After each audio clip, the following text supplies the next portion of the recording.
ধ্রুবর পাঠানো সেই ছদ্মবেশীকে রাঙ্গা ধরে ফেলেন। রাঙ্গা তীরধনুক দেখিয়ে ছদ্মবেশী ব্যক্তিকে জিজ্ঞাসা করেন, কিন্তু তিনি কিছুই বলতে চায় না। রাঙ্গা ভয় দেখানোর পর মুখ খোলেন এবং বলেন, ধ্রুব হাইজ্যাক করতে চলেছে। একলব্য বোসের প্লেনটা হাইজ্যাক করে নেবে, মানে নিজের দখলে করে নেবে। তারপর ওদের যা দাবি সেটা জানাবে, আর দাবি না মানতে পারলে প্লেনে যত মানুষ আছে সবাইকে শেষ করে ফেলবে। রাঙ্গা অবাক হয়ে বলেন, কি? এইসব শুনে রাঙ্গা খুবই চিন্তিত হয়ে পড়েন আর বলতে থাকেন, কি করব এখন আমি? একটু পর সত্যজিতের কথা মনে পড়ে। রাঙ্গা বলেন, পুলিশ স্যার। হ্যাঁ, পুলিশ স্যারই একমাত্র পারেন প্লেনটাকে আটকাতে। এতগুলো মানুষের প্রাণ শুধু তো আরোহী দিদি আর উড়ানবাবুর না, এতগুলো মানুষের প্রাণ আজকে বিপদে।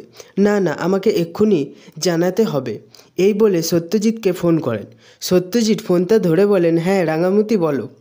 রাঙ্গা বলেন, হ্যাঁ পুলিশ স্যার, আমার তোর সাথে জরুরি একটা দরকার আছে রে।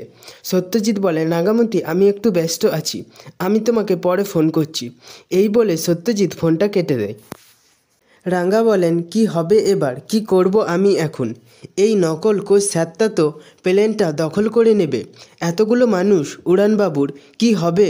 কি করে বাঁচাবো উড়ানবাবুকে এবার?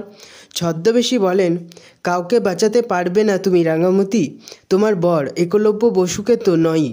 আজকে প্লেনে কারোর কিছু হোক বা না হোক, তোমার বর একলব্য বসু তো শেষ হবেই।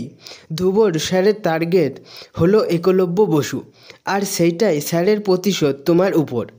রাঙ্গামতি রেগে গিয়ে বলেন, তুই দেখে নিস উড়ানবাবুর কোনো ক্ষতি হতে দেব না আমি।